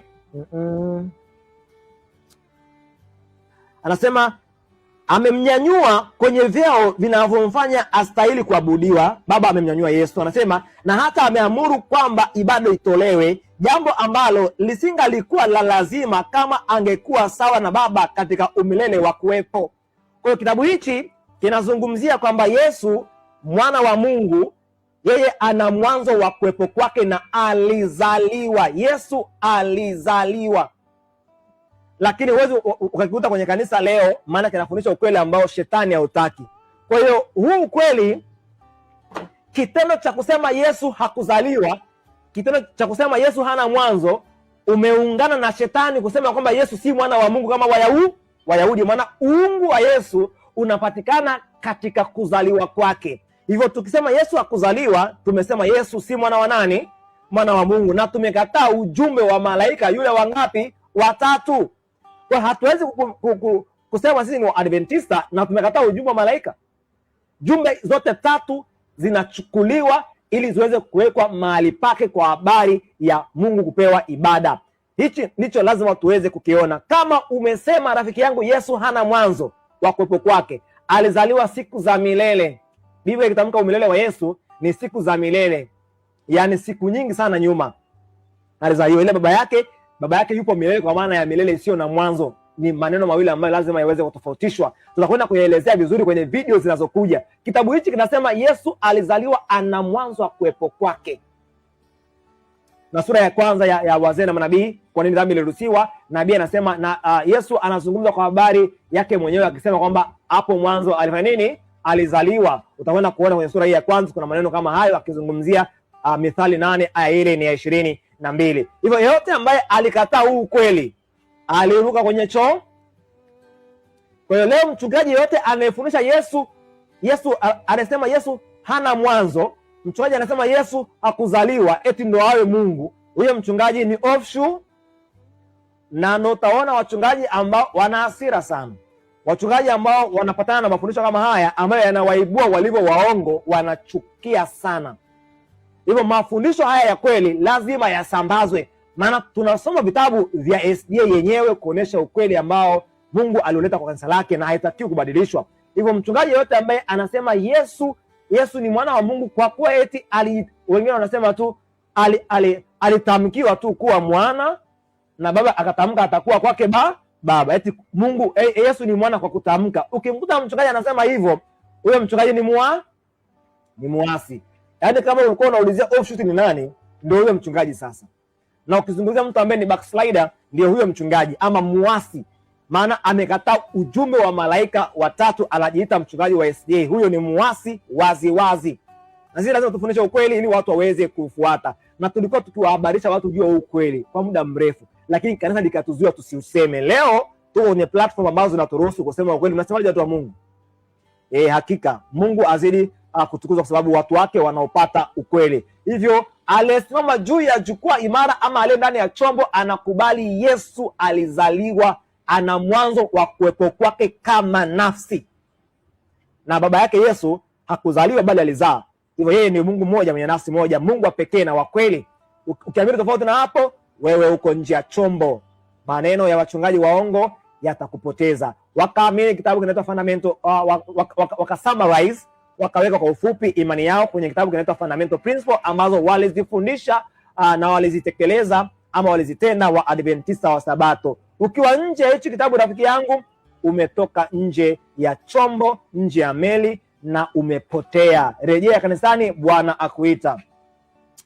Marko sura ya 2 kurasa 36 tumesoma inasema hivi: waliona kwamba hata amani ni ya thamani ndogo mno kununuliwa kwa kutoa mhanga kanuni, kama umoja ungeweza kupatikana tu kwa kuhatarisha ukweli na haki, hebu kuwepo utengano na hata kwa vita.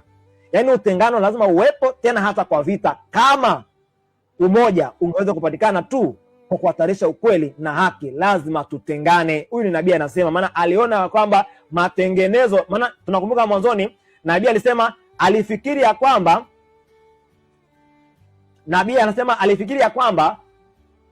patakuwa na matengenezo, alifikiri ya kwamba hapatakuwa na matengenezo tena, lakini kumbe matengenezo yanaendelea.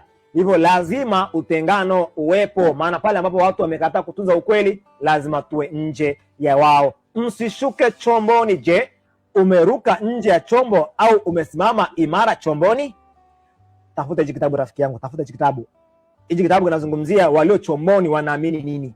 Wachungaji waongo wasikushike hapo akili yako na kukutoa nje ya uzima wa milele.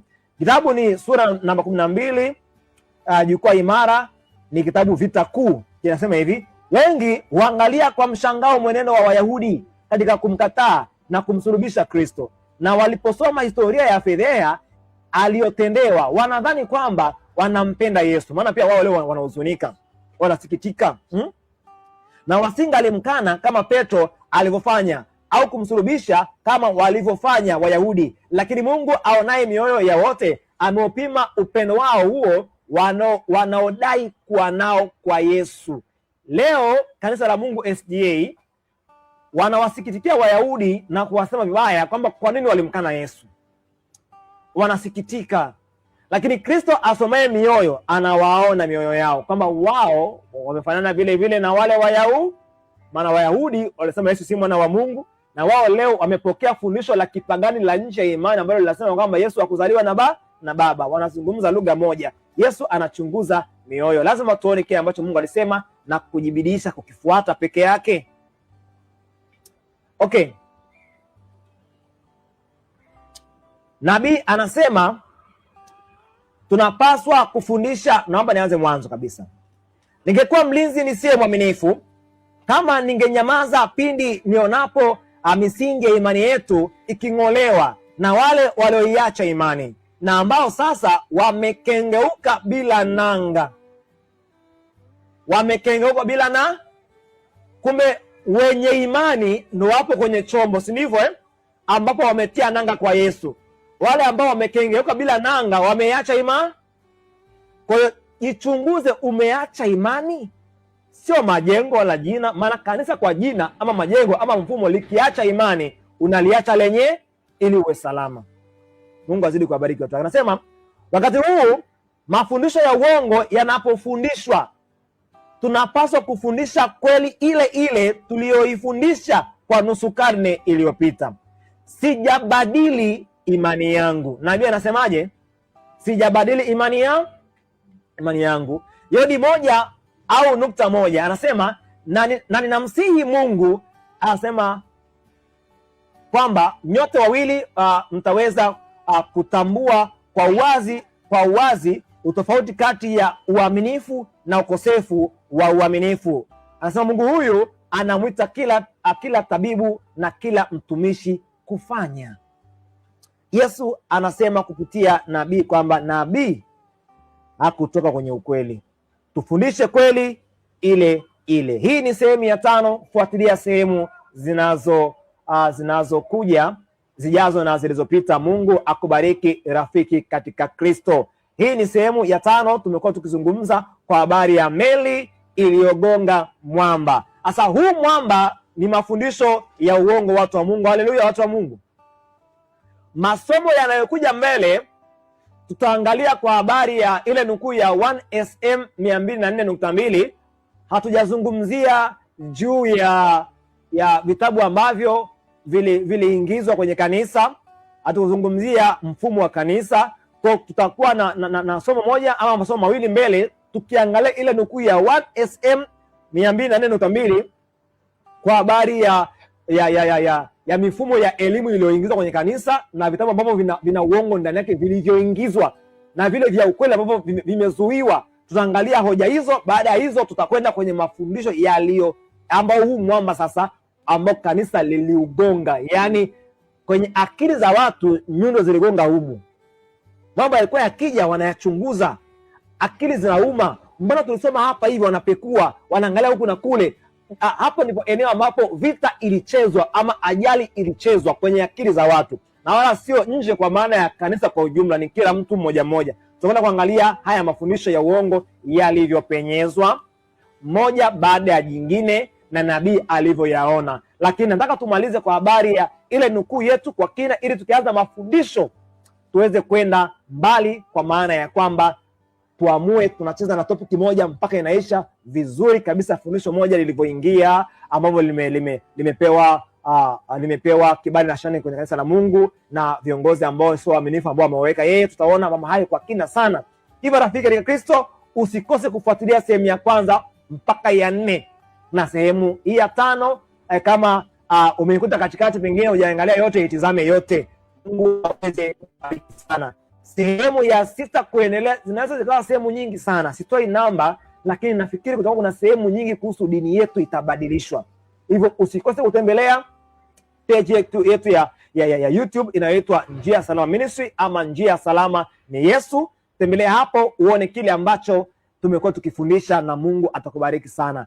Usisahau kulike, kusubscribe page hii na kubonyeza alama ya kengele, uwe kati ya watu wa kwanza wanaopata jumbe pindi tuwekapo kipindi kipya. Lakini shiriki na wengine masomo haya, Mungu atakubariki sana. Sambaza linki hii uweze kuokoa roho za wengine. Wala usijipende peke yako, maana Bwana amekuletea hazina kubwa. Lakini jambo lingine ni kwamba marafiki katika Kristo, tumekuwa na vitabu ambavyo tunahitaji kuvisambaza kwa marafiki kwenye mikoa huko ndani ya Tanzania, lakini kwingineko ulimwenguni kwa kadiri tukapoweza kufikisha. Tunahitaji sapoti ambayo ni ya hiari ama toleo la hiari kwa ajili ya kuvitafsiri vitabu hivi na kuvichapisha, ili kuvisambaza, kuwasaidia watu kujua nini maana ya kubaki katika chombo, nini maana ya kutoka nje ya chombo, ili wabakize miguu yao chomboni. Marafiki ambao watakuwa na uwezo wa kusapoti kwa namna yoyote, kiasi chochote, hata kama ni mawazo, tupigie kwa simu nambari 255758040094 utuambie kile ambacho tungeweza kufanya kuboresha kazi hii. Lakini kama una support ya kifedha, tunahitaji sana kwa ajili ya kusukuma kazi, kuwapatia watu wengine vitabu bure, ambao tunakuwa tukiwapatia ujumbe huu ambao ni ujumbe wa milele. Mwenyezi Mungu akubariki sana. Basi kufikia hapo, watu wa Mungu, nimefikia mwisho wa kile ambacho Mungu alihitaji tuweze kujifunza pamoja kwa siku ya leo. Ni washukuru sana, mlikuwa nami Emmanuel Yaru, mmoja kati ya walimu kwenye channel yenu pendwa ya Njia Salama Ministry ama Njia Salama ni Yesu, nikiwa kwenye kanisa la Kigamboni Kibada Matengenezo. Na ninawashukuru watu wa Mungu kwa kuweza kutoa somo hili katika kanisa. Mungu awabariki sana. Wale ambao wanahitaji kuzungumza na mimi kupitia nambari ya simu ipo kwenye skrini hapo, wanaweza wakaitumia kwa ajili ya masomo zaidi. Mwenyezi Mungu awabariki na kuwalinda. Niwaalike wote marafiki katika Kristo tuweze kumshukuru Mungu.